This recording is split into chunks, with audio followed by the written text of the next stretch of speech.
Olá pessoal, sejam bem-vindos ao meu canal. Eu sou o Guilherme Vieira e hoje nós vamos falar sobre dízimo, né? Esse assunto aí tão maravilhoso, tão interessante e que as pessoas ainda têm muita dúvida, né? Então vamos lá. Pessoal, vou fazer esse vídeo por dois motivos. Primeiro, pelo objetivo do canal. O objetivo do canal sempre foi trazer assuntos para cá que são considerados bíblicos e a gente pega a Bíblia, analisa e vê se aquele assunto realmente é bíblico, né?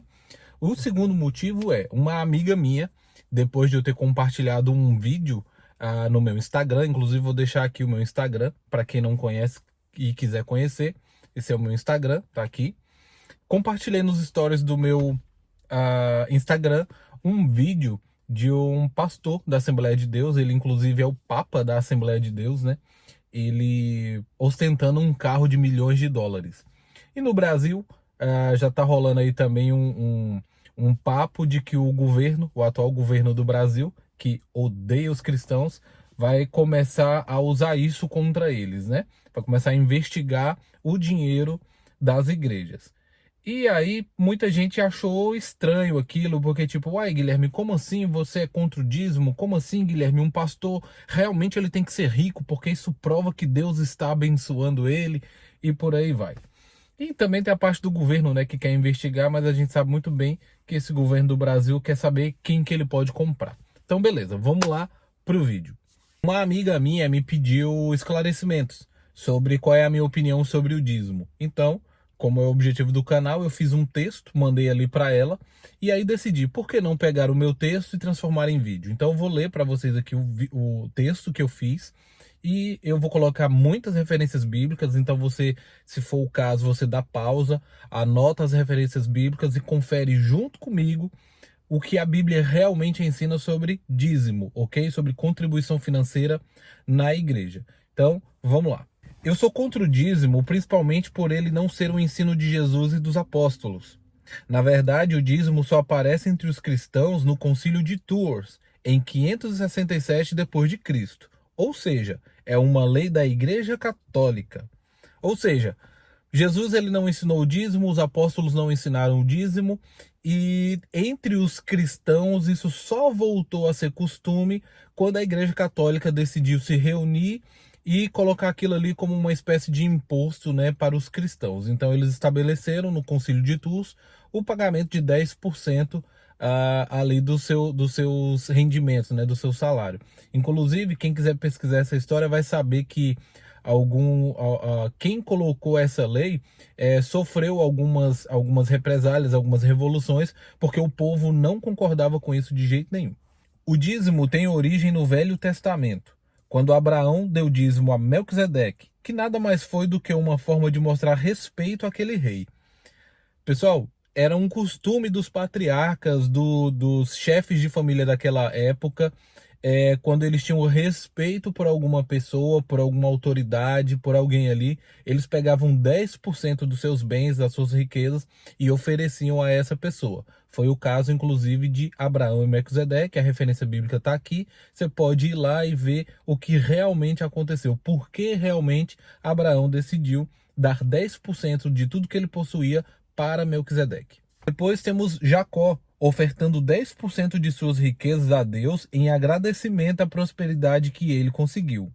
Interessante que Jacó literalmente queimou em sacrifício a Deus 10% de suas riquezas. Pessoal, quando Abel decidiu fazer um sacrifício a Deus, ele estava tentando chamar a atenção de Deus. Abel era filho de Adão e Eva, e ele era um garoto que decidiu buscar a Deus. Ele queria chamar a atenção de Deus, ele queria ter um relacionamento com Deus. Com certeza ele ouviu ali as histórias de seu pai, de sua mãe, de como o paraíso foi criado, de como que eles estavam ali, e Abel sabia que existia alguém superior, e ele queria chamar a atenção dessa pessoa. Portanto, Abel foi lá, escolheu o melhor cordeiro que ele viu, o mais novinho, o mais limpinho, e ele foi lá e sacrificou e queimou esse cordeiro para Deus.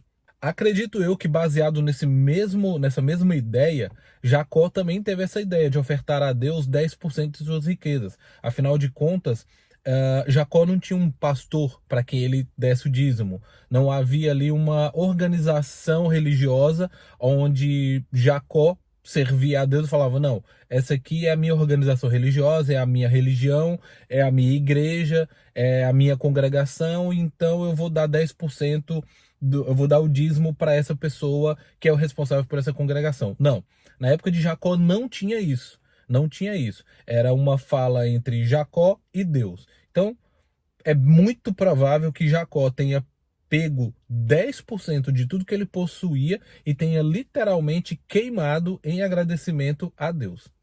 Depois, só ouvimos falar de dízimo quando esse se torna lei. Aqui temos mais de um dízimo. Um deles era para sustentar os levitas, já que esses não receberam herança e por isso precisavam ser sustentados. Todo o gado e frutos da terra que eles possuíam vinham dos 10% das outras 11 tribos. Então, ou seja, os levitas, pessoal, quem conhece a Bíblia sabe que existem 12 tribos.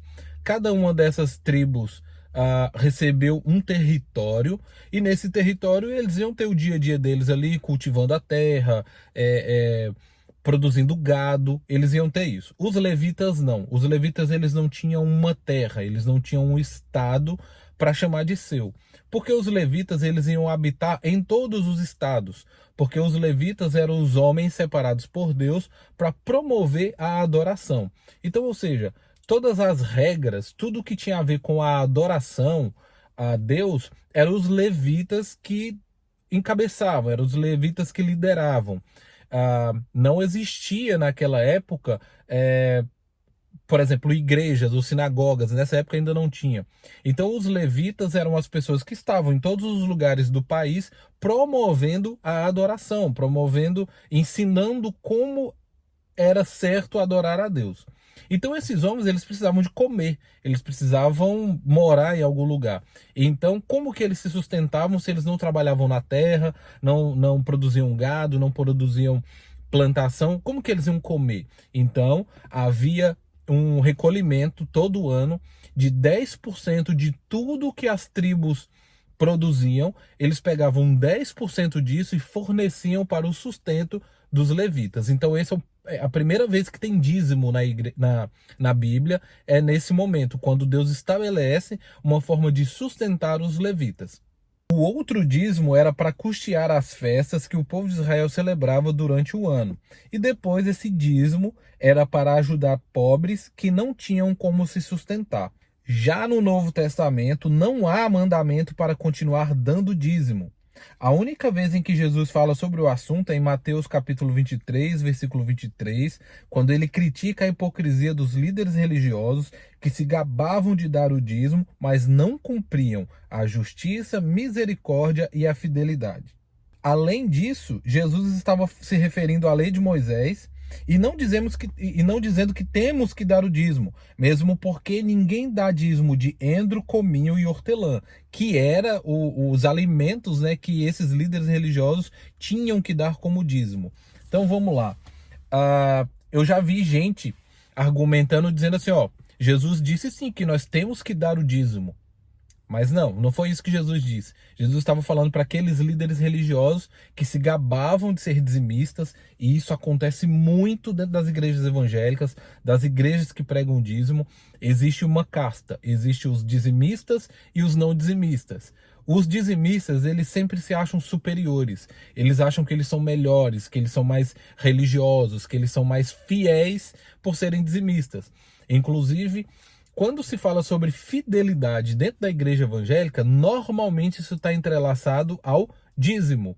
Ou seja, você é um cristão fiel se você for dizimista. Se você não é dizimista, você pode ser o melhor cristão do mundo. Você não é fiel. Dentro da igreja evangélica tem essa mentalidade. E aqui Jesus estava criticando exatamente isso. Porque esses homens eram dizimistas, eles tinham que dar endro, cominho e hortelã como dízimo.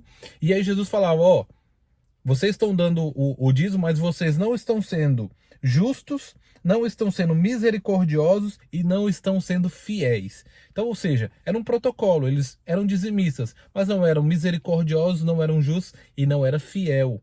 Então, ou seja, para Jesus não interessa se você é dizimista. ser dizimista não é a mesma coisa que ser fiel. Quando Jesus cumpre sua missão, a lei de Moisés deixa de ter validade, portanto, o dízimo também. Então, ou seja, pessoal, Jesus ele veio, cumpriu a lei de Moisés, ele deu a verdadeira interpretação sobre a lei de Moisés, mas veja o seguinte, que tudo que Jesus ensina, o que é para a gente praticar, que está na lei de Moisés, Jesus repete. Quando não é para a gente praticar, Jesus não repete, Jesus não estabelece isso como regra, como lei. E como foi deixado claro aqui no vídeo, existia o dízimo como costume, né, como Abraão, existia como promessa, como Jacó, e existia como lei, para sustentar os levitas. Ninguém hoje nas igrejas dá dízimo para sustentar levita. Na verdade, ele dá dízimo para outras coisas, mas como aquela regra estabelecida no Velho Testamento não é. No período apostólico havia uma contribuição financeira que começou de modo voluntário e que tinha o objetivo de ajudar os irmãos mais carentes. Veja que aqui não se trata de dízimo, e sim de oferta voluntária. E sobre essas ofertas voluntárias, Paulo deixa claro que não tem um valor determinado e que cada um deveria contribuir quanto pudesse e se quisesse. Paulo foi o maior missionário que já existiu e para não ser um peso, ele trabalhava. Então aqui, pessoal, quando você vê contribuição financeira no Novo Testamento, ali já no período apostólico, no período de formação da igreja, das congregações, você percebe que as contribuições financeiras que se originam ali, primeiro era para alimentar as viúvas e os órfãos, e inclusive por isso os apóstolos instituíram o que algumas bíblias ainda chamam de diáconos, que eram pessoas espirituais que iam cuidar da parte financeira da igreja. E qual que era o motivo disso? Era ajudar as pessoas mais carentes, as pessoas mais necessitadas. E aí temos outra coisa, Paulo ele foi o maior missionário que já existiu, ou seja, é justamente por causa do trabalho missionário de Paulo que a gente pode dizer que existem cristãos hoje, porque ele foi o cara que se esforçou para ir em todo o mundo conhecido, o máximo que ele pôde para pregar o evangelho, pregar quem era Jesus, pregar a salvação. Então ele é um dos grandes responsáveis pela formação da igreja, dos cristãos, da comunidade cristã em si. Mesmo em todo esse esforço, Paulo ele trabalhava. Ele não era alguém que era sustentado pela igreja, ele não era alguém que estava ali, digamos, cumprindo a sua missão, o seu ministério e estava sendo sustentado pelos dízimos. Não, Paulo ele trabalhava e ele deixa bem claro que ele trabalhava para que ele não fosse um peso financeiro para os cristãos. Por isso eu sou contra o dízimo, pois as contribuições financeiras deveriam seguir esse princípio acima. O dinheiro nas igrejas hoje são usados para pagar pregadores, cantores, construção de megatemplos, festas, eventos, sustentar pastores que andam sempre com os melhores ternos e carros, enquanto o dizimista não tem dinheiro nem para pagar as contas de casa. O dinheiro dentro da igreja, hoje, ele é usado para uma série de coisas. Que é como eu falei aqui, construir megas igrejas, né? Igrejas bem grandes e poderosas, para ter luxo, para ter fama, para comprar TV, para comprar políticos, para comprar apoio. Então o dinheiro é para isso. E boa parte dos dizimistas, eles são pessoas do povo, são pessoas que são assalariados, são pessoas que precisam trabalhar para se sustentar. E eu participei de uma igreja evangélica onde era assim, onde as pessoas davam dízimo, oferta alçada, contribuíam para a cantina da igreja, contribuíam para o bazar da igreja, contribuíam para um monte de coisas da igreja, contribuíam inclusive para que os filhos do pastor tivessem casa e carro. E enquanto isso tinha lá pessoas viúvas que não tinham como se sustentar, a irmãzinha precisava de um gás, aí alguém tinha que ser voluntário para comprar um gás para a irmã. Tinha pessoas ali que precisavam comprar remédios, que eram remédios caros, essa pessoa tinha que se virar, ou alguns irmãos da igreja tinham que ajudar essa pessoa, mas o dinheiro do dízimo não era distribuído conforme a necessidade de alguns, como a Bíblia mostra, e também não era, o dinheiro que entra na igreja não é para ajudar as pessoas mais carentes. Então, ou seja, tá errado. Tá errado. Além de estabelecer para você um valor de 10%, de colocar você para fazer isso todo mês, Ainda existem igrejas que colocam o seguinte: se você é um dizimista, você recebe uma oração especial. Se você não é dizimista, você tem que aprender a ser fiel, você tem que aprender a contribuir, a ser generoso, entendeu? O pastor ele não vai ser generoso, o pastor ele não vai distribuir cestas básicas com dinheiro do dízimo, ele não vai construir casas com dinheiro do dízimo, ele não vai fazer eventos beneficentes com o dinheiro do dízimo, não. Muito pelo contrário, você além de ser dizimista, você ainda tem que pagar o almoço beneficente e esse dinheiro supostamente vai para algumas pessoas carentes. Então é isso. É por isso que eu sou contra o dízimo, porque ele não é bíblico, ele é errado, ele é imoral. Mas aí você que é dizimista, você vai dizer para mim o seguinte, você vai falar assim: Guilherme, mas a Bíblia diz sim que eu tenho que ser dizimista, porque lá em Malaquias capítulo 3:10 diz assim: trazei todos os dízimos à casa do tesouro para que haja mantimento na sua casa e para que o devorador não entre na sua casa.